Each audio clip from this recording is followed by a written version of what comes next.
सुनो भाई, देखो आज ना हम जो भी हमारे पास जितने भी क्वेश्चंस बनते हैं, ठीक, हम वो सारे के सारे करेंगे। लेकिन वो सारे क्वेश्चंस करने से पहले हमें ना, देखो ऐसा होता है जैसे कुछ कुछ फॉर्मूले जो तुम्हें याद रख के चलने हैं, ठीक है। देखो एक बात ध्यान रख के चलना, जिस तरीके से तुम्हारे पास जो तुम्हारी जो भी क्लास की जितनी मैथ, मान लो कि तुम्हारी 9th की 10th की 11th की जो भी मैथ्स होती है ना, तो हर एक क्लास की मैथ्स में हमें ये पता होना चाहिए किस फॉर्मूले का यूज कहाँ पे होता है, ठीक। अगर तुम्हें फॉर्मूले के एप्लीकेशन में, जिसको हम फॉर्मूले के यूज करने में अगर तुम्हें दिक्कत आती है भाई, तो तुम अपने आप को ज्यादा कष्ट दे जाओगे और कुछ नहीं होगा। तो ये तुम सॉल्व कर सकते हो। सबसे पहली बात कि भाई तुम्हें सारे फॉर्मूले पहले याद हो, ठीक। फॉर्मूले याद होने के बाद तुम्हें दो कनेक्शन बनाने होते हैं। दो कनेक्शन का मतलब क्या बोलूंगा मैं, सबसे पहला कनेक्शन तुम्हारे पास ये हो जाता है कि भाई जो फॉर्मूले तुम्हारे पास गिवन है, ठीक है, और मतलब कि जो इन्फॉर्मेशन तुम्हारे पास गिवन है वो, ठीक, और जो चीज़ तुम फाइंड आउट करना चाहते हो, जो चीज़ तुम निकालना चाहते हो, इन दोनों के बीच में रिलेशन है या फिर नहीं है, ठीक है। मैं तुमसे नॉर्मली बोल रहा हूँ, मान लो कि 10 फॉर्मूले हैं, ठीक है। फिर तुम्हें ये पता होना चाहिए कि कौन कौन से फॉर्मूले में कौन कौन सी वैल्यूज हैं, ठीक है।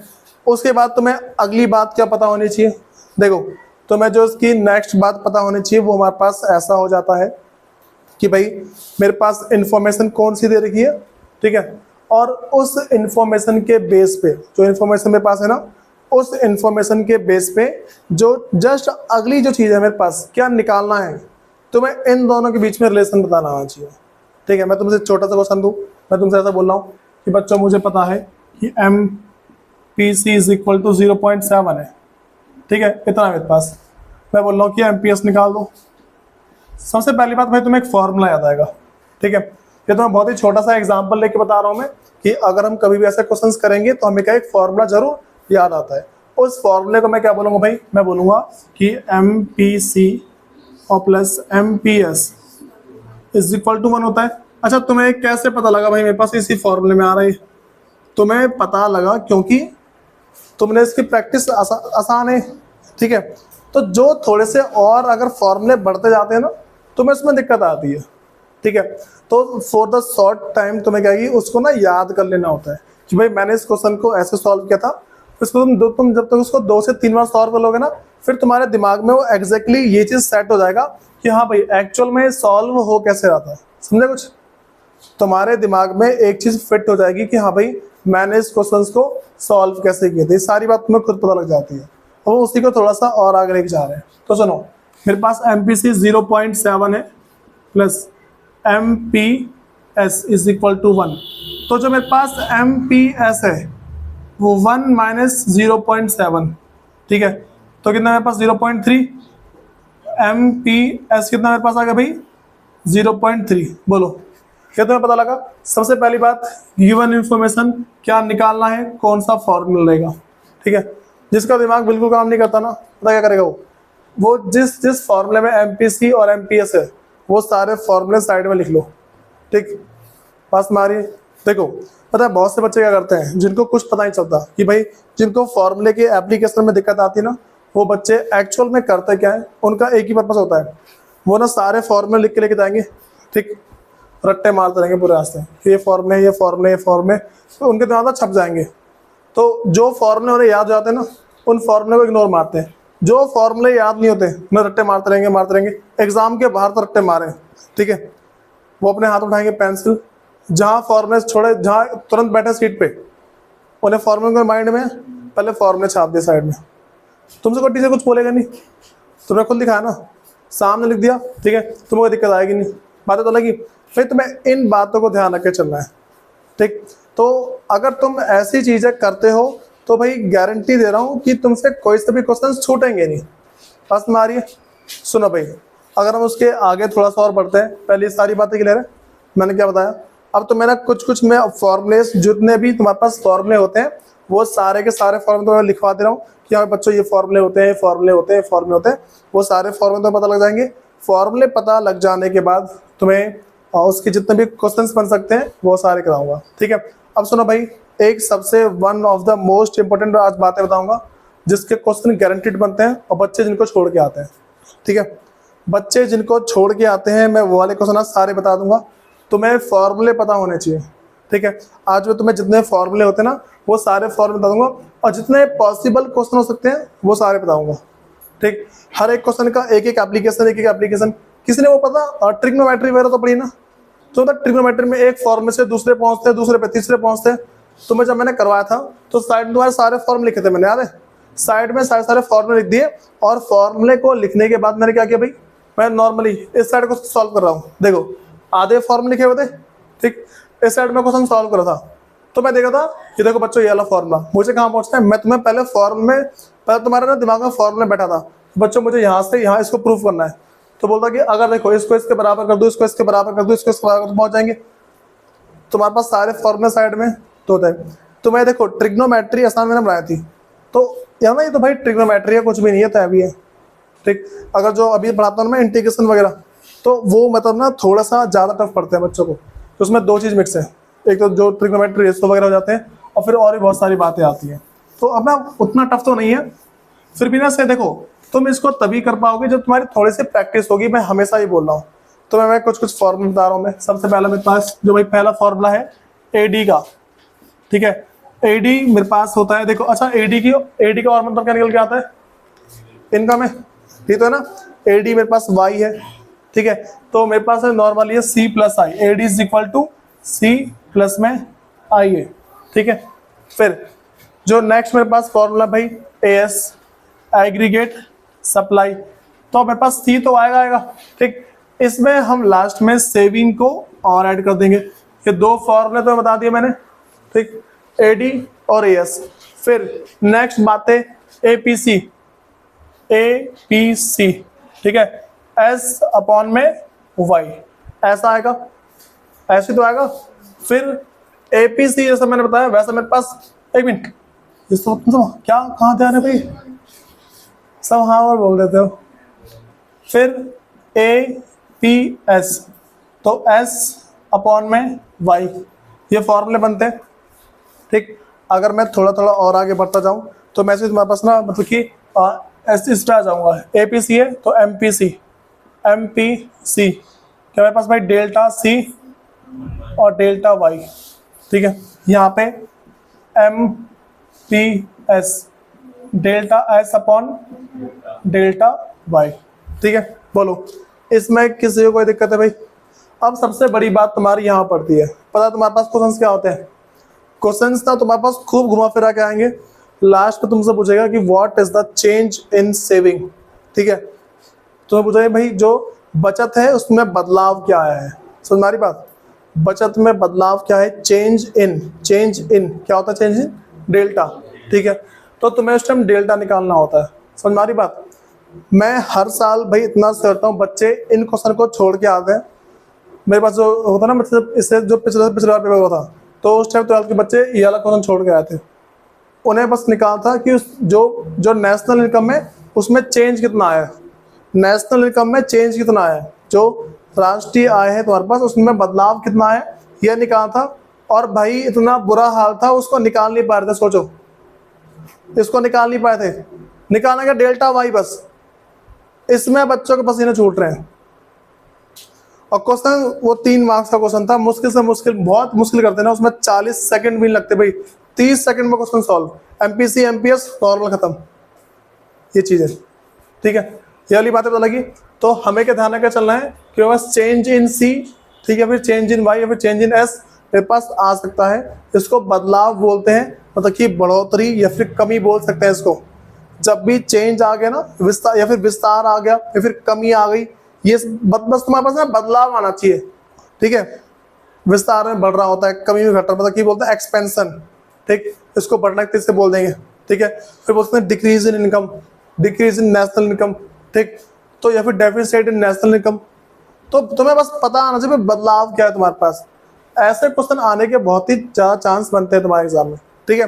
अब मैं तुम्हें ना कुछ फॉर्मूले और बता दे रहा हूँ भाई, तुम्हें देखो ये वाली बातें पता है कि मैं बोल दूं कि बच्चों A P C plus A P S is equal to 1 होता है। इसी सेम तरीके से मेरे पास M P C plus M P S ये भी इज इक्वल टू 1 होता है। तुम्हें ये वाली बातें पता है, ठीक है, ये भी नॉर्मल सी बात है।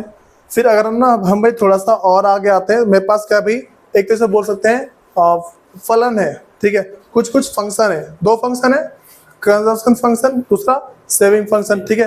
हम उसको हिंदी में क्या बोलते हैं भाई, मेरे पास मतलब कि देखो, एक तो उपभोग फलन, ठीक है, दूसरा बचत फलन। तो ये तो है, एक मेरे पास सी का फॉर्मूला है, ठीक है, एक सी है, दूसरा ऐसे। देखो भाई, सी अगर मैं बोलूंगा, क्या बोलूंगा, C is equal to C bar plus में बी वाई, ये फॉर्मूला मेरे पास है, ठीक। डिट्टो इस साइड भी है भाई, जो सेविंग मेरे पास है, नॉर्मल चीज। देखो पहले मैं तुम्हें समझा रहा हूं, इसको और क्या लिखा था मैंने, इसको था C is equal to C bar plus M P C और इनटू में वाई, ठीक है। बोलो भाई, समझे तुम ये वाली बात क्या बोल रहा हूं, C is equal to C bar plus M P C और इनटू में वाई, ठीक है भाई, मेरे पास फॉर्मूले, ठीक है। थोड़ा सा अगर हम और आगे बढ़ते हैं तो एस पे आते हैं अब, ठीक है, ये समझे कुछ। अच्छा पता है, इसको मैं एक तरीके से और लिख सकता हूँ, एमपीसी को 1 माइनस एमपीएस, पता है ना, एमपीसी मेरे पास क्या है, 1 माइनस एमपीएस, ये भी आ सकता है। तो C is equal to C bar plus 1 minus MPS और इनटू में वाई, ठीक है, ये फॉर्मूले, समझा कुछ। फिर अच्छा भाई, सबसे इंपॉर्टेंट बात तुम्हारे पास ये होती है कि पता है, ये मैटर नहीं करता कि तुम एग्जाम में कितने सारे क्वेश्चंस करके आए हो, ठीक, सबसे बड़ी बात पड़ती है तुम क्वेश्चंस कैसे करके आए हो। बात समझ आ रही है। मान लो तुमने इकोनॉमिक्स का पेपर लिखा और तुमने सारे के सारे क्वेश्चन अटेम्प्ट किए, तुमने सारा सही भी किया है, सारा सही किया है, लेकिन तुम्हारे करने का तरीका ये डिफाइन करेगा तुम्हें कितने मार्क्स मिलते हैं। सारी बात पड़ती है तुम्हारे करने के तरीके पे। तुम्हारा तरीका गलत है ना, कितने भी झंडे गाड़ लेना, अगर तुम्हारा तरीका गलत है तुम कितने भी झंडे गाड़ लो, अगर तुम्हें कोई ढंग के मार्क्स देगा तो भाई बोल देना, ठीक। सबसे बड़ी बात पड़ती है करने का तरीका तुम्हारा कैसा है, ठीक है। अगर तुम्हें कोई तुम्हारा मैनर ही नहीं लिखने का, फिर तो तुम भूल जाओ, तुम करके आओगे ना पूरा 100 मार्क्स, मतलब जो 80 मार्क्स है करके आओगे, तुम्हें मुश्किल से मुश्किल 40 से 50 मार्क्स मिलेंगे, उससे आगे कोई तुम्हें बढ़ाया करें। तुम अपनी भाषा बना के लिख के ऐसा लिखो, मान लो कि अगर हम ऐसा करते हैं तो भाई तुम फिर गए, ठीक है। तो इसको पता है, जिसमें मान लो कि हम ऐसा करते हैं तो क्या लिखेंगे, इसको एक उदाहरण की सहायता से समझाया जा सकता है। देखो उसमें इसमें कितना जमीन आसमान अंतर है। It can be explain with the following example, इस तरीके से। अब मैं तुमको लेट सपोज ये लिखने बैठ गया, फिर पिटा हो गया, वो बोलेगा मैथ पढ़ा रहा है क्या तू, समझे कुछ। तो इन बातों को थोड़ा सा ना साथ में लेके चलो भाई, कि किन किन बातों तुम अटकोगे। देखो अच्छे आंसर लिखने का और तरीका क्या होता है, तो मेरे पास जो 11th के बच्चे ना भाई, इस बार थोड़े हार्ड वर्क, मतलब हार्ड वर्क कर रहे हैं। वो क्या कर रहे हैं कि जो भी क्वेश्चन हो गया ना, मैं जिस ना बोला कि जैसे टॉपिक करा दिया मैंने, तो मैंने एक्सप्लेनेशन लिखाना बंद कर दी, एक्सप्लेनेशन लिखवाना, ठीक। मैं थोड़ा ना वहीं से मैंने सीखा कि हाँ भाई अब बच्चों को एक्सप्लेनेशन लिखवानी नहीं है। वो बच्चा घर जाके मेहनत करते हैं, फिर कल आके पूछते हैं भैया ठीक है, ऐसा ठीक है, और तुमसे से क्या है बोलता है, तो मैं 1 2 आधा होता है, एक के दुक्के कर लाता, ठीक है। ये वाली बात बोला कि ठीक है। अब ये 3 फॉर्मूले हो गए, सेम इस पे आ जाए, सेम चीज ही पे आएगा।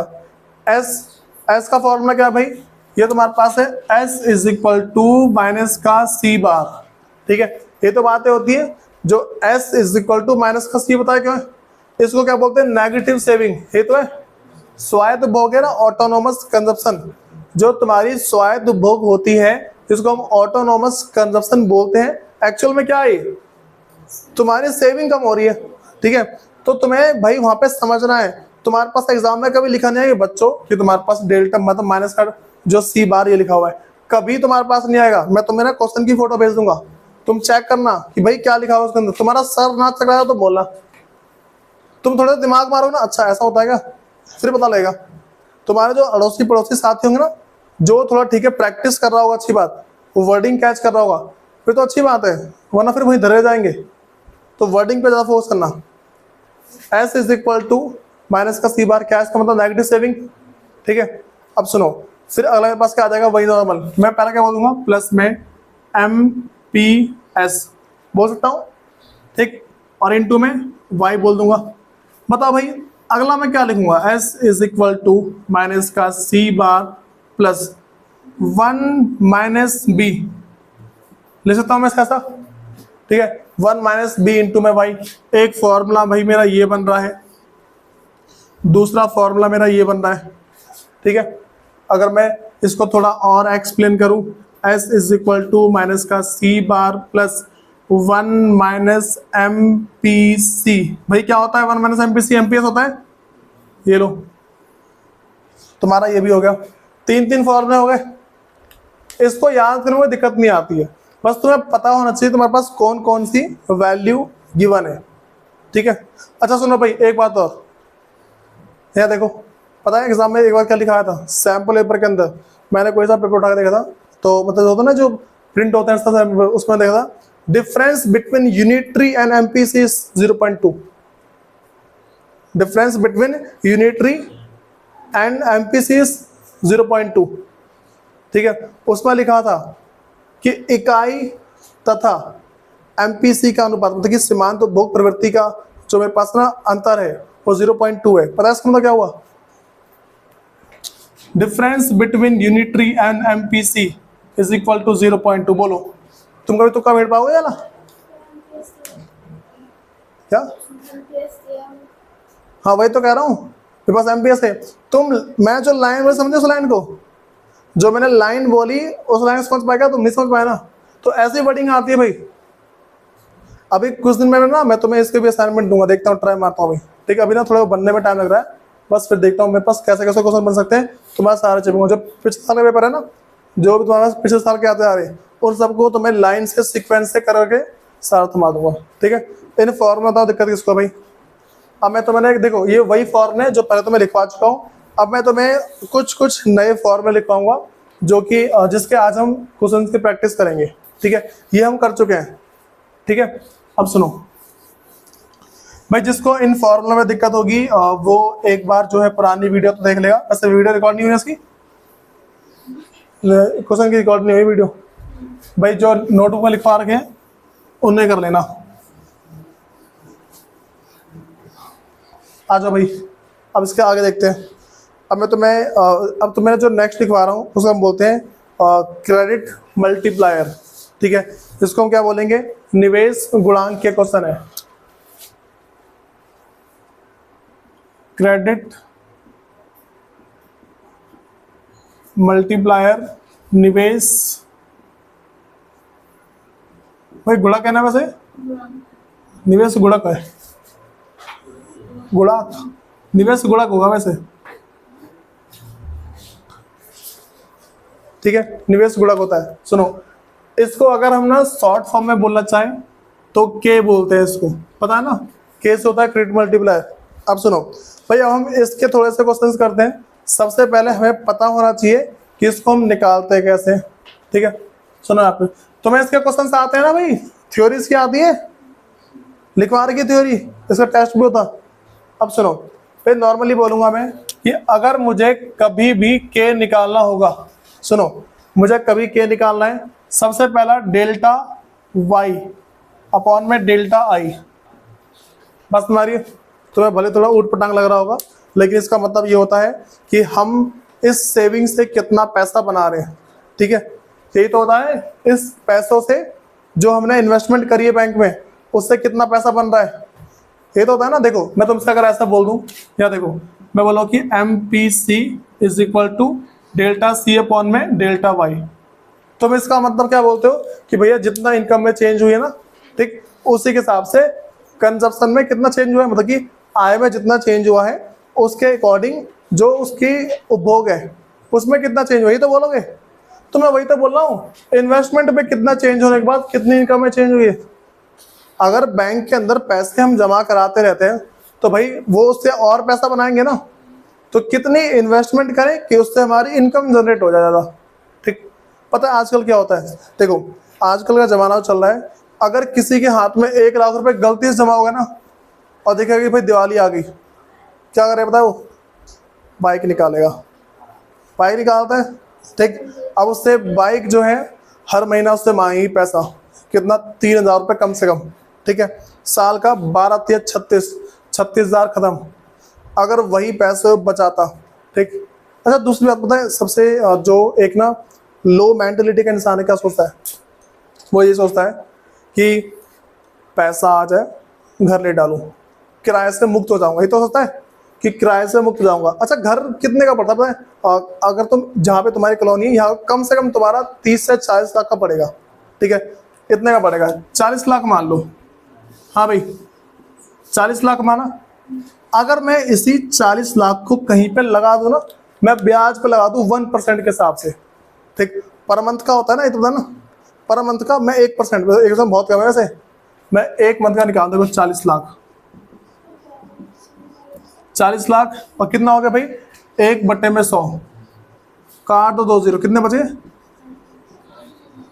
40,000। अब देखो, अब इसमें से 10,000 रुपये किराया थोप दोगे ना, अगर बंगला में रहोगे भाई, तरीका होता है ना उसका, उसके उनके गोल रख लो, ये होता है। ठीक है भाई, बात समझ रहे हो क्या बोल रहा हूँ? तुम्हें थोड़ा बहुत देखो भाई, ये जो मैं बातें बता रहा हूँ ना, कि हमारे पास जब पैसा हो हमें घर नहीं लेना चाहिए, ये बात मैंने बहुत ही मुश्किल से एक्सेप्ट करी थी। और बता, मैंने 6 बुक पढ़ी तुम्हें बातें बताने के लिए, 6 बुक पढ़ी पूरी, समझे? फिर जाके मैं इस बात पे राजी हूँ कि हाँ भाई मेरे को घर नहीं लेना चाहिए। अब सोचो, रेंट जो है भाई सबसे बेस्ट तरीका है तुम्हें अपना मकान चेंज करना है। आज तुम यहाँ रह रहे हो, तुम्हें कहीं और जाना है, चले जाओ, ठीक, एडवांस रेंट थोप दो, मुंह बंद रख पूरे महीने। ये बात में आ रही है? तो ठीक है, थोड़ा इन सबको ध्यान रख के चलना। अब यहाँ देखो, हाँ भाई इस वाले पे थोड़ा आ जाए, ये तुम्हारी ना नॉर्मल जनरल नॉलेज है, थोड़ा बहुत फाइनेंस का ज्ञान होना चाहिए। मैं तुम्हें बुक के साथ रट्टे लगवा दूँ, तुम जिंदगी बोल दो भैया आपने पढ़ा है क्या है, सिर्फ बुक ही तो पढ़ाई है। अरे एक लड़का है मेरे से 9th क्लास का, उसका नाम ललित है। तो अब मेरे से पता क्या बोलता है वो, कहता भैया आपने मेरे को पढ़ाया कुछ भी नहीं है। उसको पता कितने मार्क्स हैं? 78 मार्क्स है उसको 80 में से मैथ्स में। उसके बाद मेरे से कहता भैया आपने मेरे को पढ़ाया, मैं फीस दूंगा ही नहीं। मैं क्या इंसान है भाई, तो तू चाहता क्या है मेरे से? कह रहा भैया मेरा 100 क्यों नहीं आया? मैं मर क्यों नहीं जाता थोड़ा सा, क्या सुनो, नहीं पूरे वो थे ना उसके 80 में से इतने आ गए। वो कह रहा भैया मेरे ना मतलब कि मेरे इधर क्यों लिखे हुए, पता नहीं क्या, थोड़ा पागल सा है। सुनो कि डेल्टा वाई पर हम डेल्टा आई आ गया। अब सुनो, अगर मैं इसको थोड़ा सा और बढ़ाऊं, अच्छा बताओ डेल्टा आई एक्चुअल में क्या होता है? डेल्टा आई एमपीएस होगा, मानते हो? डेल्टा आई एमपीएस ही तो होगा। जो मेरे पास एमपीएस है, एमपीएस ये सेविंग है ना भाई, सेविंग में चेंज, ठीक है मैं हिंदी में कहूँ, सेविंग में चेंज, यही तो होता है। सेविंग में चेंज क्या होता है? एमपीएस, ठीक। और मैं इसको क्या बोलूंगा भाई, सेविंग में चेंज का डायरेक्टली मेरा मतलब कहाँ जाता है? डेल्टा आई से जाता है। देखो सेविंग और आई मेरे पास वही वाली बात है बड़ी, मैं पैसा बचा रहा हूँ इसका मतलब क्या, उसको इन्वेस्ट ही करूंगा, ठीक है। अब सुनो, तो मैं इस डेल्टा आई को क्या बोलूंगा? डेल्टा आई का मतलब क्या, देखो K is equal to delta Y divided by M P S. लिख दू वाला? हाँ भाई लिख दू ना से, मेरे पास डेल्टा वाई अपॉन में एम पी एस, ठीक। मेरे पास एक ये फॉर्मूला बना, अगला ये फॉर्मूला है, फिर k is equal to delta Y 1 minus M P C. हाँ भाई, मैं एम पी एस लिखूँ या फिर 1 माइनस एम पी सी, इसमें तो कोई कुछ नहीं बोलेगा, ठीक है। बात मेरे पास वही पड़ती है, ठीक है। बोलो अगर यहाँ पे किसी को कुछ बोलना है तो ये क्लियर है पूरा? अब भाई सबसे लास्ट वाली बात ध्यान रख के चलना, मैं तुमसे बोल दूँ ना कि बच्चों सेविंग, इसको मैं बोलूँगा बचत। अच्छा बताओ, पैसे बचा के हम इसको नाले में डाल के आएंगे ना, नॉर्मल सी बात है। तो हाँ बोल रहा है, देखो वो हाँ बोल रहा है। अरे सुनो, अगर मैं सेविंग कर रहा हूँ उसको भाई इन्वेस्ट भी तो करूँगा, समझे? अगर मैं सेविंग कर रहा हूँ, इसको करते हैं हम इन्वेस्टमेंट करते हैं, मतलब इसको इन्वेस्ट करते हैं, और जिसको हम बोलते हैं निवेश। हाँ भाई, अब थोड़ा सबको यहाँ फोकस करने की जरूरत है। एक बार क्या बोला मैंने? सेविंग, बचत, इन्वेस्टमेंट, ये मतलब ये मेरे दोनों बराबर होता है। मैं नॉर्मली बोल दूंगा बच्चों तुम्हारा एस इज इक्वल टू हमेशा आई के होता है, ठीक। पता क्यों? देखो वैसे एक्चुअल लाइफ में नहीं होता, एक्चुअल लाइफ के अंदर नहीं होता। देखो सबको पता है हम अपने हाथ में लिक्विड रखते हैं, ठीक है। लिक्विड कौन नहीं समझा? पायल नहीं समझी, 2 जने 3 जने। बोलना भाई मंजीत, लिक्विड क्या रहा? हाथ में रखता हूँ, हाथ में लिक्विड रखा, उसका मतलब क्या है? तुम बताओगे मीनाक्षी? हाँ, कोई सी ऐसी चीज जो तुरंत गैस में कन्वर्ट होता है, इसे हम बोलते हैं हाथ में लिक्विड द्रव को रखना, ठीक है। अब सुनो, तो सुन जाओ मेरी बात, क्या बोल रहा हूँ मैं, कि जब भी मैं बोल रहा हूँ, देखो मैं तुम्हें बता रहा हूँ कि एक्चुअल लाइफ में क्या होता है। मैं तुम्हें बोला ना कि बच्चों S इज इक्वल टू आई के, ठीक है। जो पैसा मैंने अपनी खर्चा करने के बाद बचा लिया, ठीक, मैं क्या बोलूंगा, अब मैंने इसको, अब सुनो, इकोनॉमिक्स के हिसाब से, ठीक है, लॉ के हिसाब से, कानून के हिसाब से, या फिर कानूनी रूप के हिसाब से, हम अपने हाथ में कैश नहीं रख सकते। हम अपने हाथ में कैश रखते नहीं है।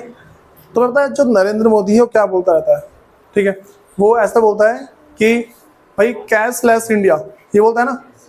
पता है इसके पीछे रीजन क्या है? लोगों हाथ में कैश रहने चाहिए। कैश तो मानोगे नहीं, बहुत ही ज्यादा इससे मतलब टैक्स की चोरी होती है, समझे। पता है मेरे पास जो पैसे आते हैं ना कैश में, मैं बड़ा खुश रहता हूँ, क्या बात है। हाँ, अगर मेरे को सारे बच्चे अगर ना मेरे अकाउंट में ट्रांसफर करेंगे ना, बस हो गया फिर, ठीक। वैसे ना मतलब कि मेरा क्या है कि नॉर्मली मेरे खर्चा होने के बाद टैक्स लगेगा, तो खर्चा मेरे पास वैसा लगेगा ही नहीं, नॉर्मल सी बात है। सुनो, पहली बात है पता लगी, S इज इक्वल टू आई है। एक्चुअल लाइफ में क्या होता है, इंसान पैसा बचाता है, ठीक। मान के चलो उसने 10,000 रुपए थे उसके पास, उसने 10,000 रुपए में से 8,000 रुपये उड़ा दिए, ठीक है। कितने बचे भाई? 2,000। ये क्या है? उसकी सेविंग। ये तो मैं एक्चुअल लाइफ की बात बता रहा हूँ। जो एक्चुअल लाइफ में होता है वो कुछ लिक्विड अपने हाथ में रख लेता है, ठीक। फिर पैसे का उसका मन किया, उसने डाल दिया अकाउंट के अंदर, समझे। इसके पास क्या हुआ? 2,000। इसने मान के चलो कि 200 रुपये अपने पास रखे, वो बाकी के 1,800 रुपये बैंक में आसानी से डाल सकता है, ठीक है। पता है बहुत ही जो बड़ी बड़ी ऑथर की बुक है, जो थोड़ा रिच है, उनका बोलना क्या है कि अगर तुम्हें ना लॉन्ग टर्म में अमीरों की जिंदगी जीनी है, तो जितना भी तुम्हारे पास पैसा आता है पूरा महीने में, पहले जोड़ लो उसे, ठीक। उसका कम से कम मतलब सारे खर्चे बिना पे किए कम से कम उसका ना 40 to 50% अपने बैंक में जमा कर दो। तुम भले भूखे मर जाओ, ठीक, लेकिन इतना जमा करो, उसके बाद खर्चा करो। पता जब तुम्हारे पास खर्चे के लिए पैसा नहीं बचेंगे, तुम क्या करोगे?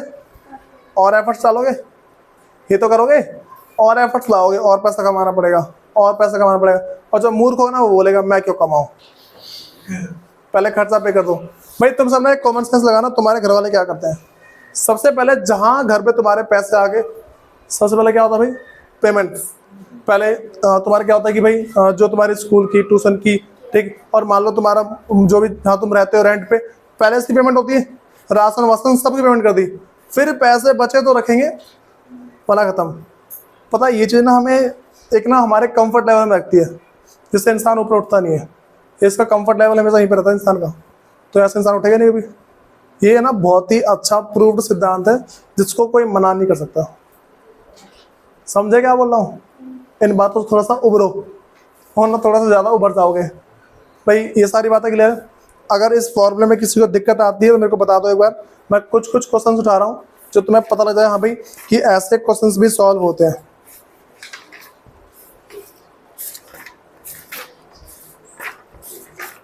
मुझे पता लग रहा है क्या बोल रहे हो। सुनो भाई, वैसे मैं सोच रहा हूँ कि जो तुम्हें ना पहले क्वेश्चंस में व्हाट्सअप कर दूँ जितने भी हैं, ठीक है। घर से थोड़ा बहुत तुक्के बैठ के आना, फिर बाकी देखते हैं, ठीक है। तुम थोड़ा पढ़ के आओगे ना तो मुझे लगेगा हाँ चलो कुछ तो आ रहा बच्चे को। और फॉर्मूला याद कर लेना भाई, पता चला मुंह बनाया पड़ा सबका।